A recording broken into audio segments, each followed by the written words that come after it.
कर्मचारियों से जुड़ी हुई खबर क्या कहती है? सरकारी कर्मचारियों की शाखा लगेगी। 58 साल बाद कर्मचारियों को कौन सी छूट मिली है? आरएसएस को लेकर मोदी सरकार ने क्या फैसला किया और मोदी के आदेश से विपक्ष क्यों बौखला गया? दर्शकों, ये सवाल है कि आखिर एक आदेश आया और उस पर सियासत ऐसी होती है जिसकी कोई हद नहीं। दर्शकों, लेकिन आप सोचिए, मोदी सरकार ने सरकारी कर्मचारियों के लिए बड़ा फैसला कर लिया है। इस फैसले को लेकर एक बार फिर से सियासत हो रही है। यह होता ही है, हर मुद्दे पर सियासत। कांग्रेस सहित तमाम विपक्षी दल सरकार के इस फैसले से बौखला गए हैं, परेशान हो गए। सोचिए आप दर्शकों, सोचिए कि आपकी विचारधारा के कार्यक्रम में जाने पर पाबंदी लगा दी जाए, वो भी एक नहीं, दो नहीं, 10 नहीं, बल्कि पूरे 58 साल, तो आपको कैसा लगेगा? मोदी सरकार ने सरकारी कर्मचारियों के इसी दर्द को समझा और 58 साल पुरानी बेड़ियों को आजाद कर दिया है। अब कांग्रेस सहित विपक्षी दल इस फैसले पर चाहे कितनी भी चीखम चिल्ली कर लें, इस फैसले को लेकर आम जनता में चाहे कितना भी भ्रम फैलाया जाए, लेकिन मोदी सरकार ने वो बेड़ियां तो तोड़ दी हैं जिसमें सरकारी कर्मचारी पिछले 58 सालों से बंधे हुए, और अब कर्मचारी अपनी इच्छा से संघ की सदस्यता के साथ कार्यक्रम में हिस्सा भी ले सकते हैं। सोचिए आप। लेकिन अब मैं आपको बताऊंगा इस रिपोर्ट में कि यह फैसला कैसे लिया मोदी सरकार ने। देखिए जरा। देश भर के कर्मचारियों के लिए आरएसएस के दरवाजे खुल गए। मोदी सरकार ने अपने एक फैसले से कर्मचारियों को कानूनी जंजीरों से आजाद कर दिया है। सरकारी कर्मचारियों के लिए 58 सालों बाद इतना बड़ा दिन आया है। सरकारी कर्मचारी अब बिना किसी रोक टोक के संघ के कार्यक्रम में शामिल हो सकेंगे, जिससे उनमें अनुशासन के साथ राष्ट्रवाद की भावना और बढ़ेगी। वर्तमान के शासन ने आज उस पाबंदी को जो हटाया है, ये निर्णय समुचित है और भारत की लोकतांत्रिक व्यवस्था को ये निर्णय पुष्ट करेगा। मोदी सरकार के इस फैसले से विपक्षी दल बौखला गए। कांग्रेस ने केंद्र के इस फैसले पर सवाल उठा दिया। कांग्रेस अध्यक्ष मल्लिकार्जुन खड़गे और जयराम रमेश ने ट्वीट कर सरकार को घेरा। कांग्रेस नेताओं ने सोशल मीडिया प्लेटफॉर्म पर यह भी याद दिलाने की कोशिश की है कि आखिर 58 साल पहले ऐसा क्यों किया गया था। सरकारी कर्मचारी भारत के संविधान से बंधा है, भारत के कानून से बंधा है। तो आज आरएसएस ज्वाइन करेगा, कल तमाम और धार्मिक संगठन हैं, उनकी गतिविधियों को ज्वाइन करेगा, तो सरकारी कर्मचारी निष्पक्ष नहीं रह जाएगा। केंद्र के फैसले को लेकर कांग्रेस अब चाहे कुछ भी माहौल बनाए, लेकिन एक बात सभी जानते हैं कि मोदी ने जो फैसला कर दिया है, अब वो वापस होने वाला नहीं है। यही वजह है कि कांग्रेस अब इस फैसले के खिलाफ जनता में डर पैदा करने की कोशिश में जुटी हुई है। दर्शकों, ये तो आपने सियासत देख ली, लेकिन अब आपको यह भी समझना होगा कि विपक्ष क्या कह रहा है और राष्ट्रीय स्वयंसेवक संघ करता क्या है। दो केस आज हमारे सामने। पहला केस, राष्ट्रीय स्वयंसेवक संघ ने कई ऐतिहासिक काम किए हैं। दर्शकों, क्या 1947 में कश्मीर सीमा पर सैनिकों के साथ लड़ाई लड़ी, विभाजन पीड़ितों के लिए 3000 राहत शिविर लगाए गए थे। 1962 के युद्ध में जवानों की मदद की और पूरी ताकत लगा दी। 1965 के युद्ध में कानून व्यवस्था और यातायात की सुचारू रूप से व्यवस्था संभाली। युद्ध के दौरान हवाई पट्टियों से बर्फ हटाने तक का काम किया है। 1954 में दादर नागर हवेली और गोवा में पुर्तगालियों से इसे मुक्त कराने में भूमिका निभाई। 1975 आपातकाल के दौरान क्या हुआ? छिपकर आंदोलन भी चलाया देश के लोगों के लिए। जमींदारी प्रथा को खत्म करने में बड़ी भूमिका निभाई। 1971 में उड़ीसा में आए चक्रवात में भी लोगों की मदद की है। भोपाल गैस त्रासदी आपको याद होगी दर्शकों, घायलों की सेवा की। और 1984 में सिख विरोधी दंगे कौन भूल सकता है, वहां भी पीड़ितों की मदद की। गुजरात का भूकंप जब तबाही के वक्त लोग वहां परेशान थे, वहां सेवा की।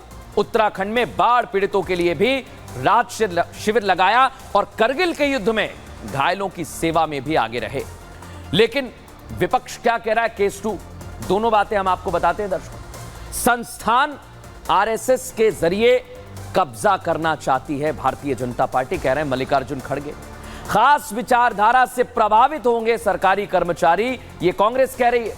नौकरशाही अब निक्कर में आ सकती है, जयराम रमेश कह रहे हैं। बीजेपी और आरएसएस के बीच मिली भगत है।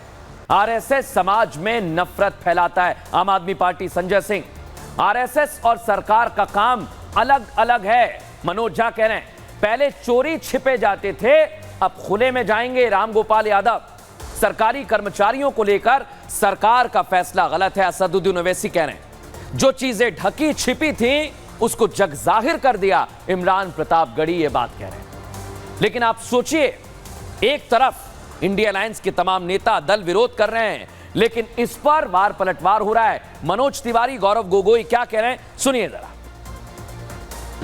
मोदी सरकार, धन्यवाद एनडीए सरकार जिन्होंने वो बैन हटाया। आरएसएस एक सांस्कृतिक सामाजिक संस्था है। इस देश में नैतिकता से परिपूर्ण नागरिक बने, देशभक्त नागरिक बने, उसका कोई स्कूल नहीं है। अगर कोई है तो उसका नाम है राष्ट्रीय स्वयंसेवक संघ। मोहन भागवत जी ने जो टिप्पणी उठाई भगवान को लेकर, सुपरमैन को लेकर, उनकी नाराज़गी को ख़त्म करने के लिए आज भाजपा सरकार इस प्रकार के रूलिंग निकाल रही है। और हमें पता है चाहे यूपीएससी में हो चाहे एनटीए में हो, आज देश की जो दुर्दशा है वो इसलिए ही है क्योंकि आरएसएस के लोग अब सरकार के हर वर्ग में घुस रहे हैं।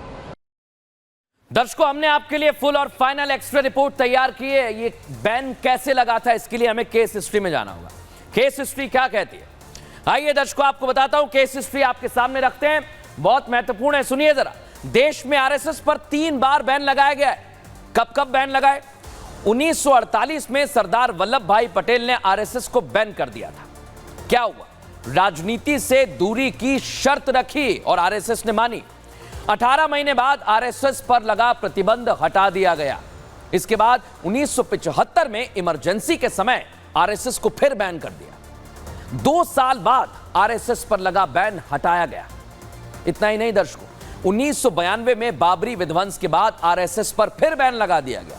इसके बाद 1993 में आरएसएस से लगा हुआ प्रतिबंध हटाया गया है। देख लिया आप, इतनी बार बैन लगाए, लेकिन आखिर क्या हुआ था जो 58 साल पहले कर्मचारियों के लिए कानून बना दिया गया? हमारी टेस्ट रिपोर्ट आपके सामने रखते हैं। क्या ये टेस्ट रिपोर्ट कहती है? आइए दिखाते हैं। सरकारी कर्मचारियों के आरएसएस से जुड़ने पर 3 बार बैन लगाया गया। इंदिरा गांधी के कार्यकाल में दर्शकों बैन लगा। इतना ही नहीं, 1966, 70 और 80 में यह बैन लगाया गया। सिविल सेवा आचरण नियम 1964 का हवाला दिया गया। इसमें क्या कहा गया? नियमों का उल्लंघन करेंगे तो कड़ी सजा दी जाएगी, इसका प्रावधान रखा। और रिटायरमेंट के बाद सुविधाएं नहीं देने का भी प्रावधान किया गया।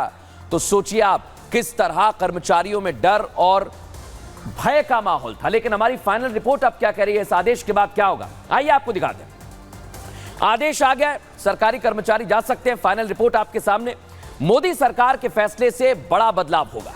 क्या बदलाव होगा? आरएसएस से सरकारी कर्मचारी सीधे जुड़ सकेंगे। इतना ही नहीं, आरएसएस की शाखाओं में भी कर्मचारी जाएंगे। और आरएसएस की तरफ से दावा यह कि आरएसएस की सदस्यता भी कर्मचारी ले सकते हैं। सरकारी कर्मचारियों में अनुशासन बढ़ेगा और राष्ट्रवाद की भावना भी विकसित होगी। ये हमारी फाइनल रिपोर्ट आपको बता रही है। इस वजह से काम और ज्यादा सरकारी कर्मचारियों का निखरेगा। सुन लिया आपने। लेकिन ये भारत देश ऐसा है जहां हर मसले पर सियासत होती है, इस पर भी सियासी बवाल। सुनिए जरा क्या कह रहे हैं। सामाजिक संस्थाओं के ऊपर कांग्रेस पार्टी की सोच जो लगातार नकारात्मक रही है, कांग्रेस पार्टी का रवैया जो राष्ट्रवादी और देशभक्ति के खिलाफ रहा है। तो जो हिंदू राष्ट्र के ऊपर कसम खाता वो तो इंडियन नेशनलिज्म के खिलाफ बात कर रहा है। और मेरा मानना यह है कि जितने कल्चरल ऑर्गेनाइजेशंस है उनको परमिट नहीं करना चाहिए। आरएसएस इस दुनिया का सबसे बड़ा सांस्कृतिक और सामाजिक संगठन है। इसलिए जो ओवैसी जैसे लोग या कांग्रेस जैसे लोग जो हमेशा देश के लिए तुष्टीकरण की ही राजनीति करते रहे, ऐसे लोगों की बात को सुनने की जरूरत नहीं है। आरएसएस जैसे संगठन में सरकारी कर्मचारियों को उनकी गतिविधियों में भाग लेने के लिए प्रेरित करना सरकार का ये दुर्भाग्यपूर्ण कदम है। चलिए आइए, आपने देख लिया किस तरह से सियासत हो रही है, लेकिन एक